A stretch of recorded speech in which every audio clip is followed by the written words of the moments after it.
আসসালামু আলাইকুম রহমতুল্লাহ। এই ব্যাংকটা আমার খুবই শখের একটা ব্যাংক, যেটা অনেক দিন আগে আমি এটা রেখে দিয়েছিলাম পুরো বরে। যে আমার ইচ্ছে ছিল যদি কখনো বাইতুল্লাতে যাওয়ার ডাক আসে, কখনো আল্লাহর বাড়ি যাওয়ার কোনো হুকুম হয়, তাহলে ওখানে গিয়ে আমি এই টাকাগুলো খরচ করব। মূলত আসলে ইচ্ছা থাকলে আল্লাহ পাক রব্বুল আলামিন কবুল করেন। আমি যখন ক্লাস 9-এ ছিলাম তখন থেকে ক্লাস 8-এ ছিলাম তখন থেকে আমার আল্লাহর বাড়ি যাওয়ার একটা প্রবল ইচ্ছা ছিল। তো তখনই আমি একটা স্টুডেন্ট অ্যাকাউন্ট খুলেছিলাম।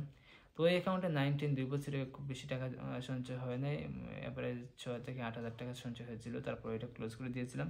এরপর ওই ব্যাংকটাই আমি সম্বল হিসেবে রেখে দিয়েছিলাম, যে কখনো যদি আল্লাহর বাড়ি যাওয়ার ডাক আসে, তাহলে ওই ব্যাংক থেকে আমি যদি অন্য কোনো উসিলা হয় তাহলে সাপোর্ট হিসেবে ওই ব্যাংকের টাকা নিব।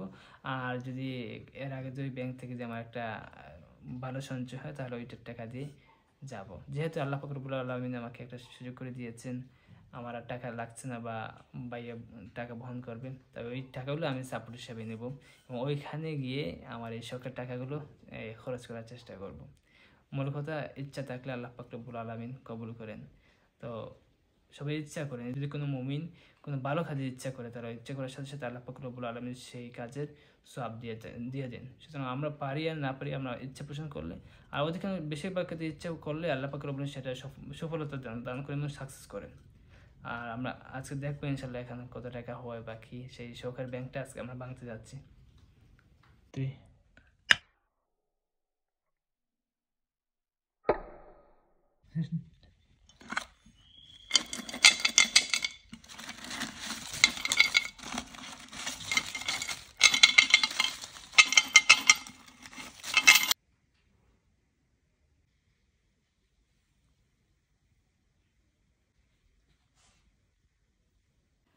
আলহামদুলিল্লাহ, আমরা আমাদের গণনা শেষ করেছি। আলহামদুলিল্লাহ, আমরা মোটামুটি সাফিসিয়েন্ট একটা অ্যামাউন্ট পেয়েছি, আমরা সন্তুষ্ট। তবে ওই অ্যামাউন্টটা বড় না। অ্যামাউন্ট তো আমরা প্রতিদিনই কত টাকা খরচ করি, বা এই অ্যামাউন্ট তো আমাদের প্রায় প্রতি মাসেই খরচ হয়ে যায়।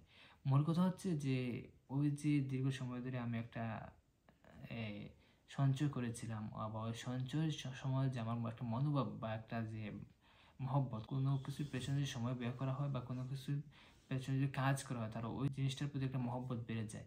ওই যে একটা মহব্বত বা একটা টান সৃষ্টি হয়েছে, ওইটা হচ্ছে আসল। আমরা তো অনেকে অনেক অনেক কিছুর জন্য টাকা সঞ্চয় করি, কেউ বাইক কেনার জন্য, কেউ শখের জিনিস কেনার জন্য। তো আমরা মুসলমান হিসেবে আমাদের একটা শখের একটা মূল একটা শখ থাকতে পারে যে আল্লাহর ঘর জিয়ারত করব, বাইতুল্লাহ সফর করব, আল্লাহ রসুল সাল্লাহ সাল্লামের মাজার জিয়ারত করব, আল্লাহ রসুল সাল্লাহ সাল্লামের মাজার সালাম দিতে গিয়ে আল্লাহ রসুল সাল্লাহ সাল্লামের বাড়ি পৌঁছাবো। এরকম একটা শখ সকল মুসলমানের থাকা উচিত। সেটা আমরা যদি এই নিয়তটা ইরাদাটা করে ফেলি, সেই ইচ্ছাটা পূরণ ইনশাআল্লাহ আল্লাহ পাক রব্বুল আলামিন করবেন। আর যদি ইচ্ছাটা পূরণ না হয়, আমরা ইরাদা করার সাথে সাথে আল্লাহ পাক রব্বুল আলামিন আমাদেরকে সেই সওয়াব দান করবেন ইনশাআল্লাহ। প্রতিদিনই আমরা কিছু টাকা এই নিয়তে সঞ্চয় করব। এই যে আমরা এই নিয়তে কিছু টাকা রাখবো, তখন আমাদের ধ্যান কাজ করবে, আল্লাহ রাসূলের প্রতি আমাদের একটা মহব্বত বৃদ্ধি পাবে, কাবার প্রতি, আল্লাহর ঘরের প্রতি একটা মহব্বত, একটা টান সৃষ্টি হবে। আর সেই টান যদি আল্লাহ পাক রব্বুল আলামিন কবুল করে নেন, তাহলে আপনাকে আপনার স্বপ্ন পূরণ হতে বেশ সময় বাকি থাকবে না। ইনশাআল্লাহ আল্লাহ পাক রব্বুল আলামিন আমাদেরকে কবুল করবেন। আর আমরা যারা আল্লাহর বাড়ি যাওয়ার স্বপ্ন দেখি, আল্লাহ রাসূলের রওজা মুবারক দেখার স্বপ্ন দেখি, সালাম দেওয়ার স্বপ্ন দেখি, আমরা সবাই আজ থেকেই একটা ব্যাংক নিয়ে প্রতিদিন কিছু টাকা সঞ্চয় করবো ইনশাআল্লাহ।